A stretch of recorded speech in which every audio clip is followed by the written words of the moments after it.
तो अभी तीसरा प्रॉपर्टी क्या होगा? तो तीसरा प्रॉपर्टी ये है कि कोई charge does not depend on speed, क्योंकि चार्ज में इंट्रिंसिक प्रॉपर्टी होता है, उससे स्पीड से कोई मतलब नहीं है। मैं बोला था ना ये इंटरनल प्रॉपर्टी है, तो ये स्पीड से कोई मतलब ही नहीं है इसको। बाद में वो बनने के बाद जो मैग्नेटिज्म में आएगा वो मूविंग चार्ज होगा, वेलोसिटी क्या आएगा पढ़ेंगे ना, magnetic force q v v sine theta, तो वहां पर वो दूसरा है वेलोसिटी। तो ये स्पीड के ऊपर में डिपेंड नहीं करता है चार्ज, वो चार्ज बढ़ने के हिसाब से फोर्स अलग अलग होगा। मैं चार्ज बोल रहा हूँ, यहाँ पर बच्चे ना इसको मिस इंटरप्रेट करते हैं। क्यों बोलते हैं सर हमें तो मैग्नेटिक फोर्स में पढ़ा था कि सर ये होता है कुछ चीज कि जो फोर्स होगा वो होगा q v v sine theta. बच्चों ये फोर्स होता है, ये वेलोसिटी के हिसाब से चेंज होते रहता है। अरे बड़ी माय पॉइंट यहाँ और we are discussing about the charge. So charge internal property होता है, समझ में आया? और वो इंटरनल प्रॉपर्टी स्पीड में डिपेंड नहीं करेगा। Your word your mass will do depend on the speed of the body। जैसे ना हमारे पास एक फॉर्मूला है, वो फॉर्मूला किसने दिया था ना, the great scientist Albert Einstein ने दिया था। उसको बोलते हैं special theory of relativity. And वहां से ये रिलेटिविस्टिक मास के बारे में उन्होंने बताया था। ये क्या होता है पता है? ये होता है, मान लो मैं अभी यहाँ पर पढ़ा हूँ तो मैं कौन सा बॉडी हो गया, रेस्ट बॉडी आया ना, तो मेरा अभी कुछ मास होगा या नहीं होगा, और वो मास होगा मेरा एम नॉट, ये होता है रेस्ट मास। आया समझ में? और ये क्या होगा ना, ये मेरा मूविंग मास होगा जब मैं स्टेट ऑफ मोशन में जाऊंगा। समझ में आ रहा है ना? ये मेरा मूविंग मास हुआ, मतलब मैं जब स्टेट ऑफ मोशन में गया था मेरे पास जो मास आएगा वो होगा एम नॉट, जिसको रिलेटिविस्टिक मास बोलते हैं। और clearly you can see from the formula that this mass moving no depend on the speed. आप कितना स्पीड से जाते हो ना, आपका मास उस हिसाब से वैरी करता है।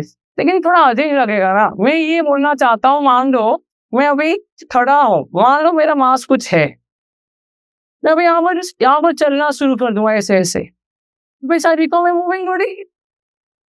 तो ये बोलना चाहता हूँ ना, मैं जब खड़ा हूँ मेरा मास जो है, जो मैं चलना शुरू करता हूँ मेरा मास एक्चुअली में मेरा मास वो नहीं रहता है, दैट गॉट चेंज। क्या अजीब लगेगा? क्योंकि क्लास 9 और 10 में हमको एनसीईआरटी में ये बोला गया कि और के प्लैनेट के अंदर मास सेम होता है, but actually it is not to the point, it is not up to the mark, it is not 100% accurate. क्यों? अभी इसको फील करते हैं। चलन मान लो उस स्पीड में जा रहे हो, समझ में आ रहा है? मान लो 3 मीटर पर सेकेंड आप चल के जा रहे हो, आपका वी हो गया 3 मीटर पर सेकेंड। आया ना, नीचे क्या है? अरे सी क्या है? Speed of light. तो भाई स्पीड ऑफ लाइट इससे बहुत ज्यादा होता है। स्पीड ऑफ लाइट क्या होता है?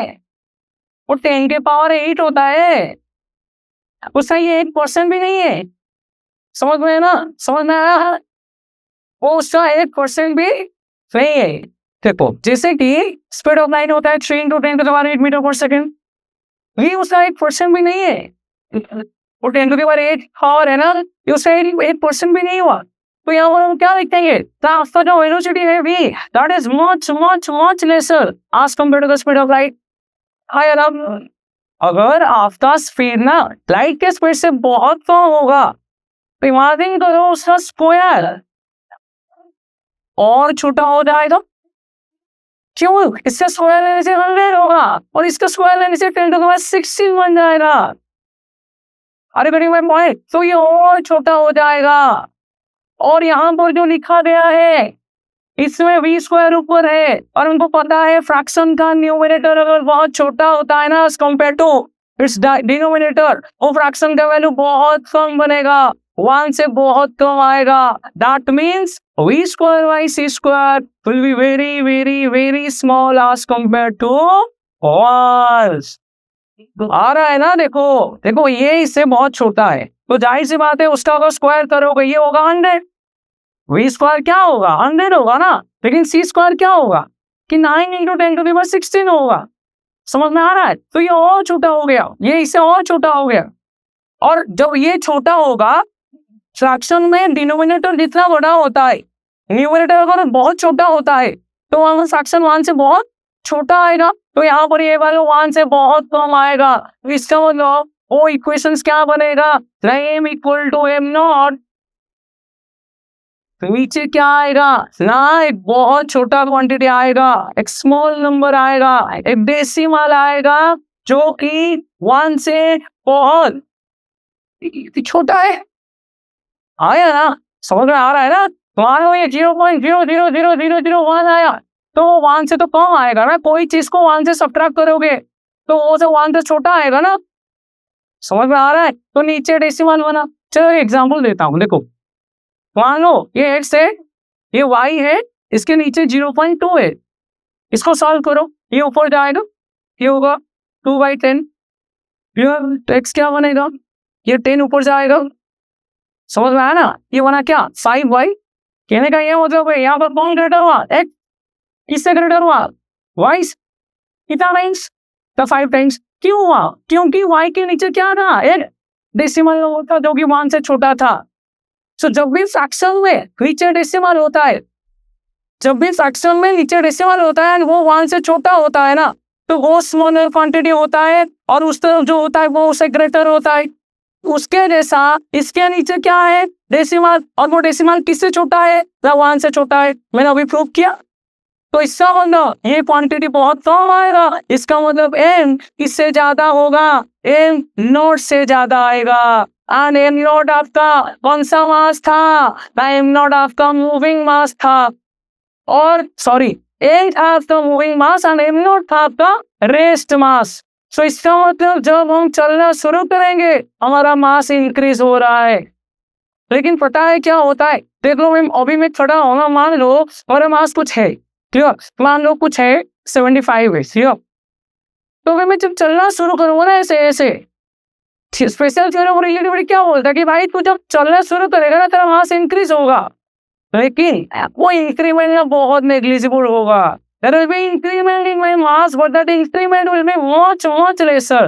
वो इतना कम होगा कि कोई मशीन उसको प्रिसाइजली मेजर नहीं कर पाएगा। मान लो मेरा एम नॉट था, मान लो ना कुछ इस तरह होगा, मान लो मेरा एम नॉट था 75, मेरा एम कितना आएगा पता है जब मैं स्पीड अपर करता हूँ, मान लो ये एग्जाम्पल है,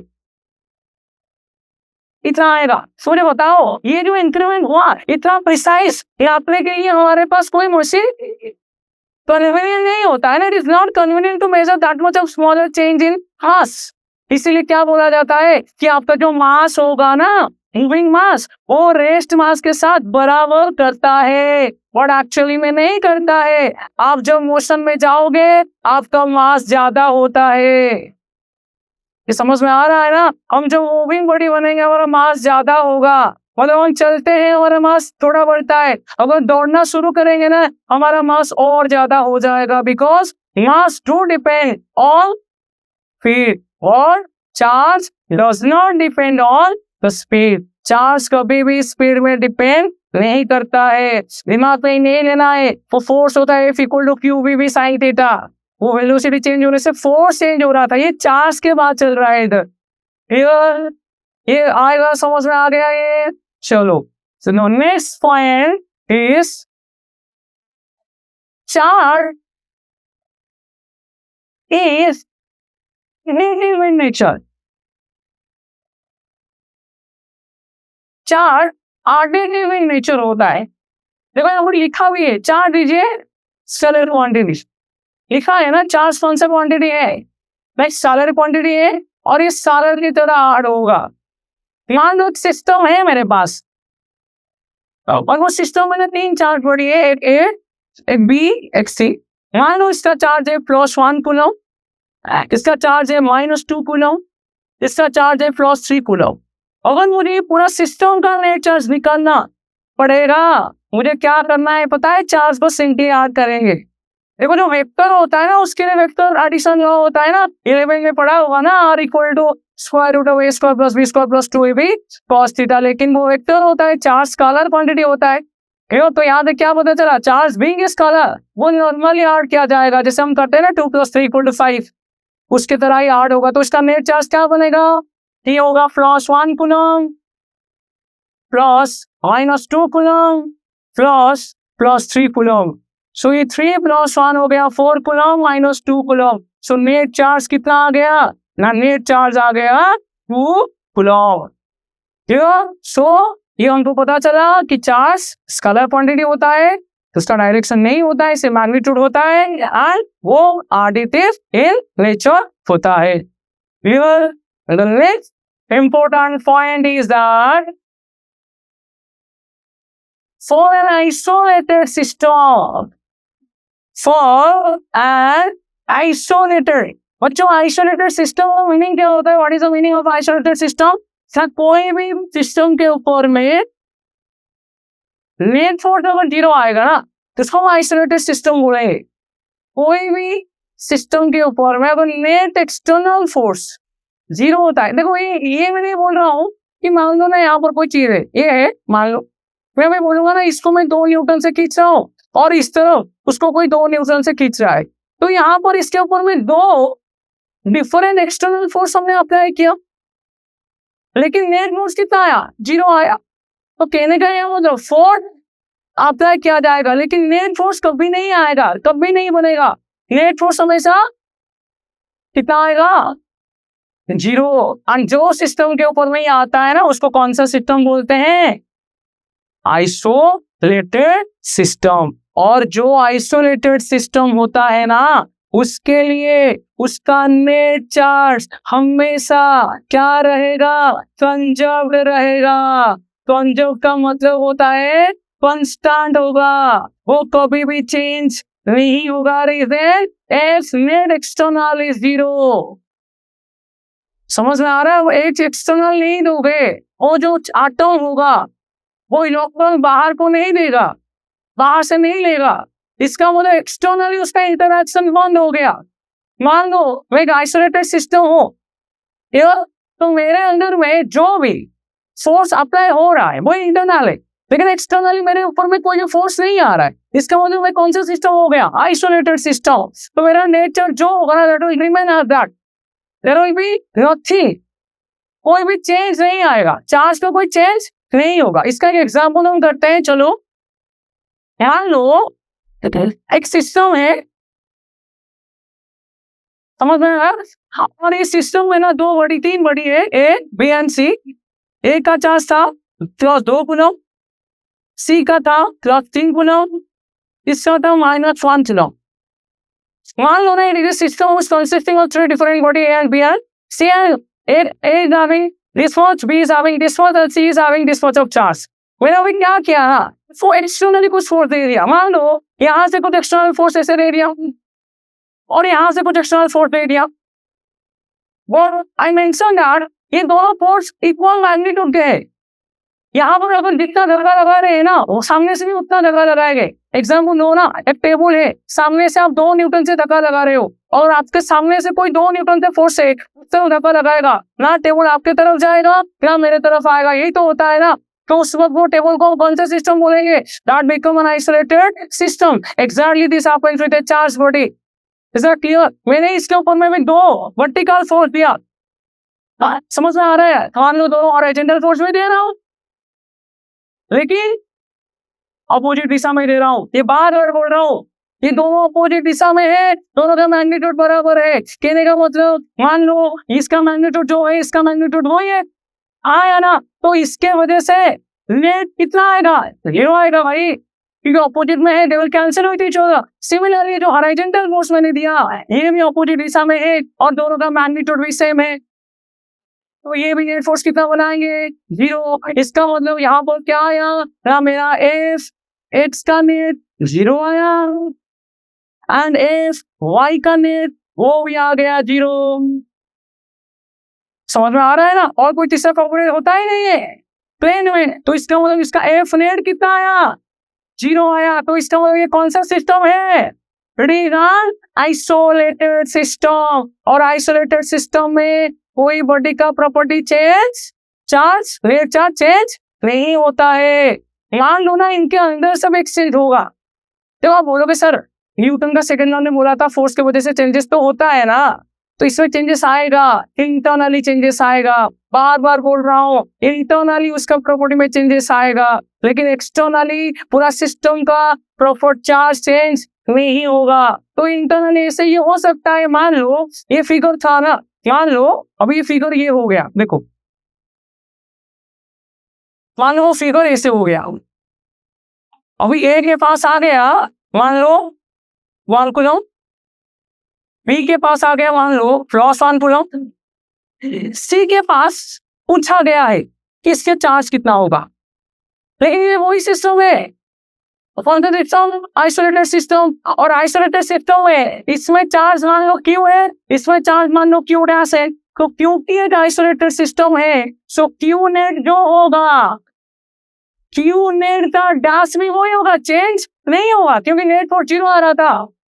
अगर my point, I was not experiencing an external force. So that means if we call an isolated system, for an isolated system, the total charge, the net charge always remain conserved or constant. तो इसमें Q net जो होगा इसमें Q net का dash वही आएगा। So Q net निकालो, वही Q net कितना आया था निकालो यहाँ से, देखो Q net कितना आएगा 2 कूलम 3 कूलम 5 कूलम -1 कूलम, तो कितना आ गया 5 - 1 आ गया 4 कूलम।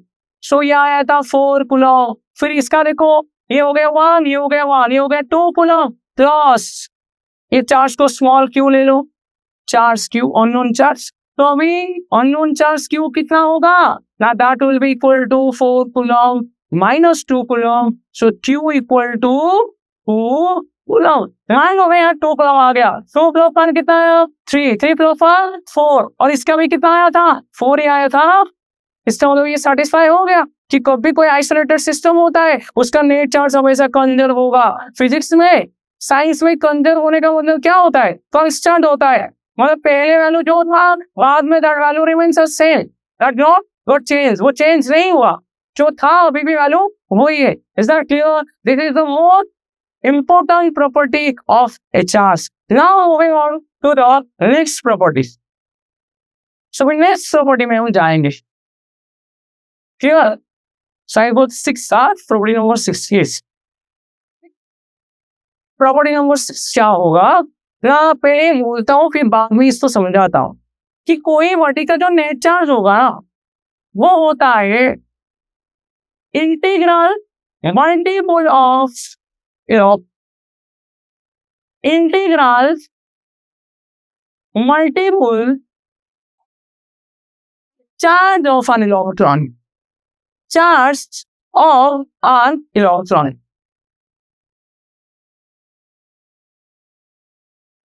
इंटीग्रल जो मतलब इंटीजर होगा, इसका मतलब एन इधर क्या होगा पता है 0 होगा 1 होगा 2 होगा 3 होगा 4 होगा, लाइक दैट।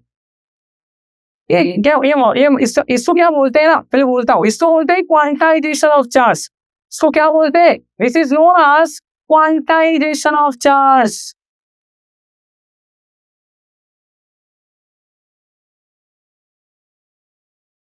क्वांटाइज का मतलब क्या होता है? देखो अगर मान लो मैं कोई शॉप में जा रहा हूँ, मेरे को पेन खरीदना है, तो जाहिर सी बात है मुझे जितना रिक्वायरमेंट होगा पेन का उस हिसाब से मैं शॉपकीपर को बोलूंगा कि भाई मुझे 2 पेन दे दे या 3 पेन दे दे, ऐसे ही बोलेंगे ना। तो अभी कैसे बोलते हैं भाई मेरे को 2.5 पेन दे दे, ऐसे तो नहीं बोलते ना 3.5 पेन दे दे, ऐसा नहीं होता है ना। एग्जैक्टली सिमिलर कंसेप्ट एक चार्ज बॉडी का होता है। कहने का ये मतलब है अगर कोई बॉडी को आप चार्ज करना चाहते हो इलेक्ट्रॉन दे दो, और उसका चार्ज निकालना चाहते हो किसको निकालो इलेक्ट्रॉन, क्योंकि बोला था transfer of electron makes a charge body. Remember transfer of electron makes a charge body. So कोई बॉडी को चार्ज देने के लिए इलेक्ट्रॉन दे दो, कोई बॉडी का चार्ज निकालने के लिए वहां से इलेक्ट्रॉन निकाल दो। समझ में आ रहा है? लेकिन सवाल आएगा, क्या कोई बॉडी को मेरे को चार्ज देना है, क्या मैं 2.5 नंबर इलेक्ट्रॉन दे सकता हूँ? कभी नहीं दे पाओगे। और ये फॉर्मूला वही चीज बोलना चाहता है, अगर कोई बॉडी को चार्ज करना चाहते हो ना, इलेक्ट्रॉन दे दो, नहीं तो निकाल लो। समझ में आ रहा है ना? लेकिन वो इंटीजर नंबर में होगा। मान लो आपको इलेक्ट्रॉन देना है, आइदर 1 इलेक्ट्रॉन दे दो, नहीं तो 5 इलेक्ट्रॉन दे दो, नहीं तो 15 दे दो, नहीं तो 10 दे दो, लेकिन 10.9 8.4 इलेक्ट्रॉन ये पॉसिबल नहीं होगा। सो कोई बॉडी को अगर चार्ज देना है या लेना है, हम इलेक्ट्रॉन देंगे या नहीं तो ले लेंगे। कैसे? ना इंटीजर नंबर में देना है। Clear? So either we can leave electron or remove electron by an integer number। कहने का मतलब इलेक्ट्रॉन देना है, 1 2 दे दो, 3 दे दो, 4 दे दो, 4.5 इलेक्ट्रॉन आप नहीं दे सकते। समझ में आ रहा है ना? 2.5 इलेक्ट्रॉन हम नहीं ले सकते। इलेक्ट्रॉन देना है इंटीजर में दो, इतना देना है जितना रिक्वायरमेंट है। आपको इतना चार्ज चाहिए, उतना चार्ज 10 इलेक्ट्रॉन देने से बनता है, भाई दे दो 10। समझ में आ रहा है? लेकिन मान लो मेरे को इतना चार्ज चाहिए और वो चार्ज का फुलफिलमेंट होगा जब भी मुझे 10.5 इलेक्ट्रॉन मिलेगा, तो इसका मतलब वो चार्ज मुझे देना पॉसिबल नहीं होगा, क्योंकि इलेक्ट्रॉन हमेशा किससे दिया जाता है? इंटीजर नंबर में दिया जाता है। अरे वेरी माय पॉइंट, इलेक्ट्रॉन हमेशा इंटीजर नंबर में दिया जाएगा। चलो सवाल करते हैं। मान लो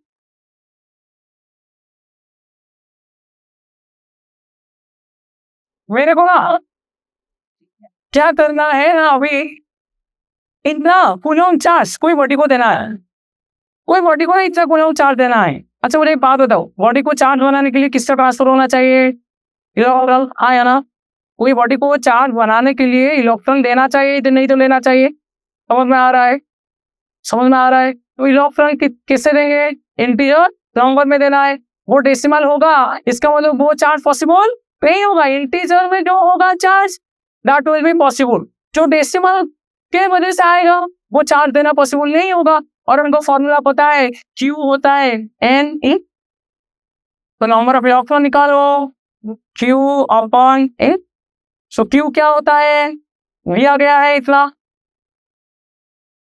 E क्या होगा? 1.6 इंटू 10⁻⁻19 कूलम। सॉल्व करो इसको, बेसिक मैथ है। ये ऊपर जाएगा, कितना होगा? 10⁻13 ये होगा 60/10, ये होगा 80/60। हाँ या ना? ये कितना आ रहा है? सर 5 आ रहा है ना? हाँ 5 आ रहा है। सो 5 इंटू 10⁻⁻37। इसका मतलब इतना चार्ज कोई बॉडी को देना पॉसिबल है या नहीं है? होगा। क्यों? यहाँ पर तो एन आया, वो एग्जैक्टली एक प्योर क्या है? इंटीजर है। इसका मतलब इतना नंबर ऑफ इलेक्ट्रॉन देने से एक बॉडी का चार्ज इतना हो सकता है। So is this charge is possible to give a body? Yes, it is possible because this can be given down by providing this much of electron, and this electron is not in a decimal number, it is an integer। और integer electron से charge हम दे सकते हैं। तो ये charge कोई body को देना पॉसिबल होगा या नहीं होगा? ऑफ कोर्स होगा। क्लियर? तो ऐसे टाइप का न्यूमेरिक्स हमारा पूछा जा सकता है कि भाई इतना में कितना आएगा, कि ये चार्ज ये कूलम चार्ज देना पॉसिबल होगा। मान लो ये कूलम चार्ज पॉसिबल देना होगा, तो आप कैसे करोगे? ये सर नो, आपको ये फॉर्मूला यूज करना होगा। आपको बेसिकली क्या करना है? एन निकालना है, और एन क्या होना चाहिए? 9 इंटीजर आना चाहिए, और डेसिमल आएगा, दैट मींस आंसर होगा नहीं। ये चार्ज हम बॉडी को नहीं दे सकते हैं। तो ऐसे निकालने के लिए क्या होगा ना, जो चार्ज के बारे में पूछा होगा वो चार्ज बाई इलेक्ट्रॉन का चार्ज, अगर वो इंटीजर में आएगा दैट मींस जो चार्ज पूछा गया है वो चार्ज हम बना सकते हैं। अगर ये डेसिमल में आएगा, इसका मतलब जो चार्ज पूछा गया है वो चार्ज हम नहीं बना पाएंगे। Is that clear? So this is all about the property of charge. आ गया। अभी क्या हुआ ना, जब एक चार्ज के बारे में आ गया, फिर क्या हुआ, अच्छा डिफरेंट, अच्छा अभी सवाल आएगा चार्ज बॉडी किसे बनाएंगे। एक्चुअली बहुत सारे मेथड्स होते हैं, क्लियर। एक होता है conduction, clear, charging a body, हाँ method of charging a body, method of charge. देखो एक होगा कंडक्शन, एक होगा इंडक्शन,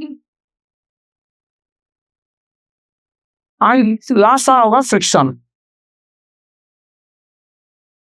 इन तीनों मेथड से ना हम बॉडी को चार्ज बना सकते हैं। सिर्फ इतना याद रख लो, ये तीनों मेथड से हम चार्ज बॉडी को चार्ज बना सकते हैं। फर्क इतना होगा, दोनों बॉडी यहाँ पर कंटैक्ट में आएगा, यहाँ पर कंटैक्ट में होगा और यहाँ पर कंटैक्ट में ही होगा।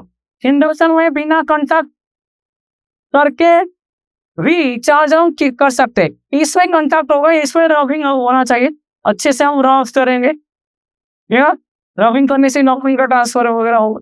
So these are the three methods. इसको डिटेल्स से जानने में कोई जरूरत भी नहीं है, ऐसे ही हम जान लेंगे कि कंडक्शन में दोनों बॉडी को कंटैक्ट में लाएंगे, वो चार्ज बॉडी हो जाएगा। इंडक्शन में दोनों बॉडी को पास में लेना है, लेकिन फिजिकल कंटैक्ट नहीं देना है, तो इंडक्शन हो जाएगा। फिर जब कोई चीज को रब करेंगे तो वो क्या हो जाएगा, वो हो जाएगा आयन। इन तीनों मेथड से हम कोई बॉडी को चार्ज कर सकते हैं। Is that clear? आगे समझ में। अभी चलते हैं कूलम्ब्स सिंथेसिस में। तो कूलम्ब में क्या हो रहा है, देखो अभी तक हमको पता चल गया कि जब भी कोई पॉजिटिव को पास में लेके जाएंगे ना, इसको इतना डिस्टेंस में रखा साइंटिस्ट लोगों ने, तो इस वक्त उनको ये पता चल गया था कि सिमिलर चार्ज बॉडी के अंदर में रिपल्सन होता है। तो उनको ये रिपल्सन मिला, सोर्स ऑफ रिपल्सन मिला। मान लो कि कुछ डिस्टेंस में उन्होंने रखा था R1, अभी उन्होंने क्या किया ना, इसको फर्दर स्टडी किया, उसको ना और क्लोजर लेके गया। फिर इनको क्या मिला पता है, डिस्टेंस को कम करने से ना उनको थोड़ा रिपल्सन ज्यादा मिल रहा था। समझ में आ रहा है? उन्होंने बोला कि मैं डिस्टेंस को कम कर लिया और यहाँ पर और सिग्निफिकेंट रिपल्सन हो रहा है। फिर और कम कर लिया, और ज्यादा रिपल्सन हो रहा था। तो उससे उनको ये पता चला कि डिस्टेंस को जितना कम मैं कर रहा हूँ ना, वहां पर चार्ज के बीच में इंटरैक्शन उतना ज्यादा हो रहा है। इंटरैक्शन दो तरह के होगा ना, इधर अट्रैक्शन होगा, नहीं तो रिपल्सन होगा। अगर सेम चार्ज रखोगे इंटरैक्शन रिपल्सिव इंटरैक्शन होगा, अगर ऑपोजिट चार्ज रखोगे इंटरैक्शन नेगेटिव इंटरैक्शन होगा। इधर क्लियर? लेकिन वो इंटरैक्शन का रेट क्या आ रहा था ना, चार्ज घटाने से वो रेट ऑफ इंटरैक्शन ज्यादा हो रहा था। वो समझ में आ रहा है ना? देखो उन्होंने बोला कि भाई जो इंटरैक्शन का रेट है ना, जो रेट ऑफ इंटरैक्शन है चार्ज के बीच में, वो ज्यादा हो रहा था। अच्छा ये ऑफर आर्गुमेंट दे रहा हूँ ना, ज्यादा, इसको मान के चलना है शॉर्टकट। तो हुआ जब दोनों के बीच में डिस्टेंस को उन्होंने क्या किया, डिक्रीज। फिर बार बार एक्सपेरिमेंट किया गया, सिमिलर चार्ज को लिया गया, डिस्टेंस चार्ज को लिया गया। मान लो कोई पॉजिटिव कोई नेगेटिव, इतना डिस्टेंस से उन्होंने रखा, अट्रैक्शन हुआ। लेकिन जब पास में लेकर गया ना, अट्रैक्शन और तेजी से हो रहा था, मतलब रेट चेंज हो रहा था इंटरैक्शन का। समझ में आ रहा है नहीं आ रहा है? तो उन्होंने बोला कि वो जो रेट होगा ना, एक वो फैक्टर में डिपेंड कर रहा है। वो फैक्टर क्या है? That is the space, that is the distance between the two charge who are in the interaction with each other. जो चार्ज बॉडी आपस में इंटरैक्ट कर रहे हैं ना, उनके बीच में डिस्टेंस क्या है, वो डिसाइड कर रहा है कि उनके बीच में ज्यादा इंटरैक्शन होगा पहले से या कम इंटरैक्शन होगा। और उनको ये मिला, अगर पास लेके मैं आ रहा हूँ ना, इंटरैक्शन ज्यादा हो रहा है। अगर रिपल्सन हो रहा है, ज्यादा रिपल्सन हो रहा है पास में लेके आने से। अगर अट्रैक्शन हो रहा था, मान लो ऑपोजिट चार्ज था, डिसिमिलर था, अनलाइक चार्ज था, अट्रैक्शन हो रहा था और डिस्टेंस कम करने से अट्रैक्शन और मतलब तेज फिर से हो रहा है। तो उनको ये पॉइंट मिला था, रेट ऑफ इंटरैक्शन डिस्टेंस के साथ वैरी हो रहा है। लेकिन कैसे हो रहा है? Can you tell me? Directly तो हो नहीं रहा है ना, तो इन्वर्सली हो रहा है। उन्होंने डिस्टेंस को कम कर रहा है, लेकिन यहाँ पर उल्टा मिलता है। पता है ना, दो तरह के वेरिएशन होता है मैथ में, एक होता है डायरेक्ट वेरिएशन, एक होता है इनडायरेक्ट या इनवर्स वेरिएशन। डायरेक्ट के मतलब भाई बोलना है कि भाई मेरा जो होगा ना तेरा वही होगा, मेरा वैल्यू बढ़ने से तो तेरा वैल्यू बढ़ रहा है ना, तो हम दोनों कैसे डिपेंडेंट है, हमारा इंटरेक्शन क्या है, हाँ डायरेक्ट इंटरेक्शन होगा। लेकिन मान लो मेरा वैल्यू बढ़ने से तेरा वैल्यू घट रहा है और मेरा वैल्यू घटने से तेरा वैल्यू बढ़ रहा है, तो हम लोग एक जैसा बिहेव नहीं कर रहे, वी आर इंटरैक्टिंग इनवर्सली। अगर दोनों ऐसे हो रहा है ठीक, अगर ऐसे होगा ना होगा इनडायरेक्ट और इनवर्स वेरिएशन, और यहाँ पर वही केस हो रहा है, अपवर्ड आरो डाउनवर्ड आरो आता है ना, तो ये होता है इनवर्स वेरिएशन। क्या मतलब यहाँ पर इंटरैक्शन किस में डिपेंड किया ना, दोनों चार्ज को कितना स्पेस में कितना डिस्टेंस में रखा था, फिर उन्होंने और इसके बारे में एक्सपेरिमेंट किया। अच्छा, ये एक्सपेरिमेंट कौन कर रहे थे पता है? कूलॉम्स कर रहे थे, तो साइंटिस्ट कूलॉम्स। फिर उन्होंने बोला कि भाई चलो मैं अभी क्या करता हूँ, मैं अभी दोनों एक्सपेरिमेंट को रिपीट करता हूँ, एक यहाँ पर एक एक्सपेरिमेंट करूंगा और यहाँ पर एक एक्सपेरिमेंट करूंगा। और उन्होंने क्या किया पता है, यहाँ पर 1 कूलॉम चार्ज ले लिया, यहाँ पर एक 2 कूलॉम चार्ज ले लिया और डिस्टेंस रखी है 5 मीटर, मान लो ये एग्जाम्पल है। और यहाँ पर वे डिस्टेंस उतना रखा, लेकिन चार्ज को अभी बहुत ज्यादा कर लिया, मान लो अभी 5 कूलम कर लिया और यहाँ पर 10 कूलम कर लिया। उनको क्या मिला पता है? देखो चार्ज क्या है, डिस्टेंस क्या है दोनों में, सेम है, सेम है। तो उनको सिर्फ इतना पता था कि distance he rate of interaction को चेंज कर सकता है, लेकिन वहां पर उन्होंने उनको ये गलत मिला। यहाँ पर रेट सेम आने के बावजूद भी रेट ऑफ इंटरेक्शन सेम नहीं आ रहा था, बल्कि उनको ये मिला कि भाई जहां पर मैग्नीट्यूड ऑफ चार्ज ज्यादा था मेरे को रेट ऑफ इंटरेक्शन ज्यादा मिला वहां पर। तो यहाँ पर ना उनको रेट ऑफ इंटरेक्शन ज्यादा, ऑफर आ रहा मतलब ज्यादा, क्लियर? और यहाँ पर रेट ऑफ इंटरेक्शन थोड़ा सा क्या हुआ, तो मिल रहा था कंपेयर टू सेकेंड एक्सपेरिमेंट। मुझे बात बताओ, अगर rate seen versus that only depends on the distance, we get the distance in each of the experiments same, but still we are not getting the same rate of interaction. Rather, we are having this much more higher rate of interaction in the experiment 2 as compared to the experiment 1. Both the distance in both of the case same, but still we got the different interaction. That means coulombs.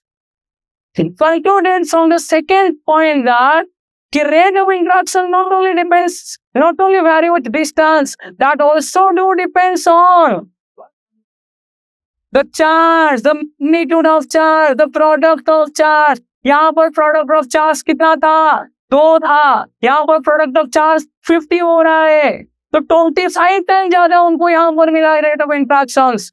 यहाँ पर Q1 Q2 क्या था?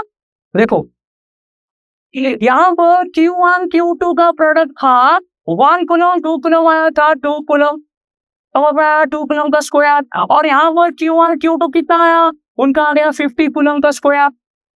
लेकिन दोनों का distance क्या आया भाई, इसमें भाई डिस्टेंस जो है इसका भी डिस्टेंस वही है, लेकिन इसमें उसमें क्या आएगा भाई, इसमें उनको ये मिला कि यहाँ पर रेट ऑफ इंटरेक्शन मेरे को 25 टाइम्स ज्यादा मिल रहा है। एग्जैक्टली 25 टाइम्स हो नहीं था, मतलब ज्यादा मिल रहा था। कहने का मतलब यहाँ पर रेट ऑफ इंटरेक्शन ना ज्यादा हो रहा था, 25 टाइम्स नहीं आएगा, कुछ और भी आएगा, फंक्शन वैल्यू होता है ना के अभी पढ़ेंगे।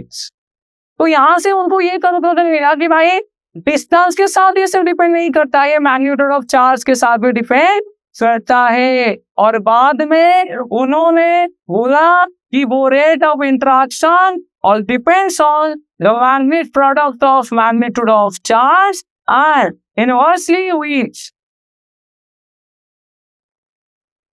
here the square of their distance। तो आ रही है नो, कोई दिक्कत नहीं है, मुझे आ रही है। तो इसको कंबाइनली अगर लिखेंगे Q1 Q2 upon R square, फिर S क्या आएगा, that will be some constant K Q1 Q2 upon R square। और बाद में उन्होंने निकाला था इसको और इसीलिए इसको उनके हिसाब से उनका नाम उन्होंने ले दिया कि this is known as your Coulomb's law. ये क्या होता है? क्या ये कूलॉम्स लॉ होता है। क्लियर? सो कूलॉम्स लॉ समझ में आ गया ना? क्लियर?